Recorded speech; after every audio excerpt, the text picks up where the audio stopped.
Welcome to the Stateless Standard, where we shine light on knowledge the powerful have always tried to keep in the dark. Tonight we examine something that has been guarded for centuries, the Jewish Kabbalah. Not the pop culture version sold in celebrity memoirs, but the real thing, the soul of the law, as the old rabbis called it. Manly P. Hall, one of the few outsiders ever allowed to speak plainly about it, described it as logical, simple, and absolute. Yet for most of history, it was forbidden to all but a tiny initiated elite. Why?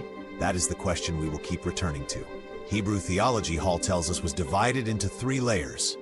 The first was the law, the written Torah taught to every child of Israel.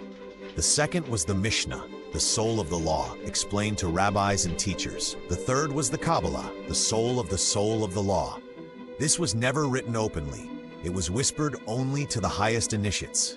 Legend claims Moses himself received it in 3 40-day retreats on Mount Sinai. First came the tablets, then the soul of the law, and finally, in absolute secrecy, the Kabbalah. Moses then hid these teachings inside the first 4 books of the Pentateuch, like a cipher, waiting for the right minds to crack it. The word Kabbalah simply means received tradition, knowledge passed hand to hand, mouth to ear, never fully committed to the common record.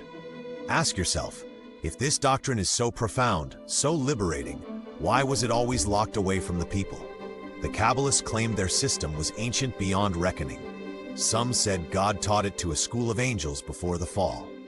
After humanity's expulsion from Eden, the angel Raziel was sent to instruct Adam so that fallen man might one day climb back to divine understanding. From Adam it passed to Noah, then Abraham, who, according to the story, let a few fragments ooze out in Egypt, giving the priests there the seeds of their own mystery schools. Moses, educated in Egyptian wisdom, mastered it fully during his wilderness years.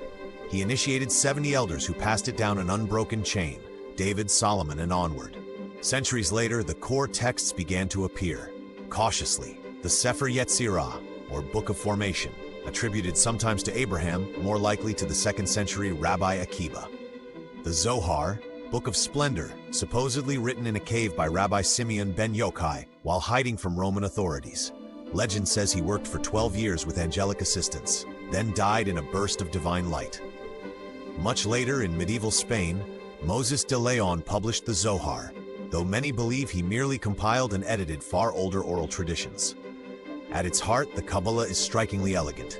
10 Sephiroth, emanations or vessels of divine energy, arranged on the tree of life, connected by 22 paths corresponding to the Hebrew letters. Everything, numbers, letters, words, planets, human faculties, maps onto this single diagram. A triangle, a square, a circle. That, Hall said, is all you need. The rest is infinite. The system divides into 5 practical branches. Natural Kabbalah, decoding nature's mysteries. Analogical, showing how microcosm and macrocosm mirror each other. Contemplative, ascending through intellectual ecstasy to the celestial spheres. Astrological, mapping sidereal powers and planetary substances.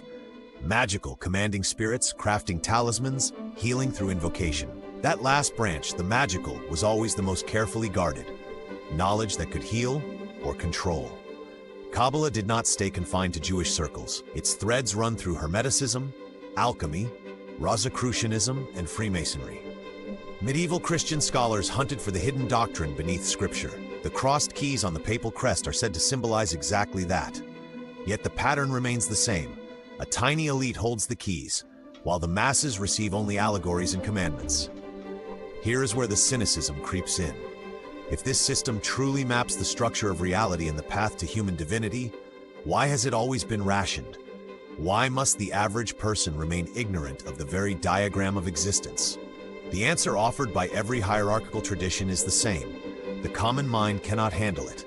It would be dangerous, blasphemous, destabilizing. But from a stateless perspective, that excuse sounds remarkably convenient for those who already hold power. Knowledge monopolies are the oldest form of control. Keep the map secret, and you decide who travels the road. Even today, fragments of Kabbalistic thinking appear in unexpected places. Carl Jung saw the tree of life as a map of the psyche, the broken vessels of creation mirroring our own fragmented selves waiting for repair. Quantum physicists speak of interconnected fields in language that would not sound foreign to a 13th century Kabbalist, yet the core remains half-hidden. Popular versions are sanitized, commercialized, stripped of danger. The real thing, the one Hall described as profound and infinite as the word, is still treated as property of initiates.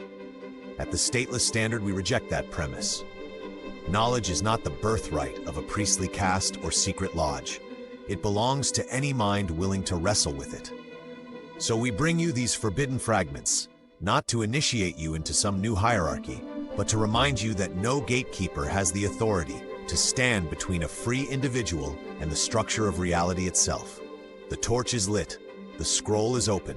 What you do with it is yours alone. If this exploration stirred something in you, leave a like, drop a comment with your thoughts, and subscribe to the Stateless Standard. We continue exposing what the powerful would prefer remained veiled. Until next time, stay sovereign, stay curious, and keep the torch burning.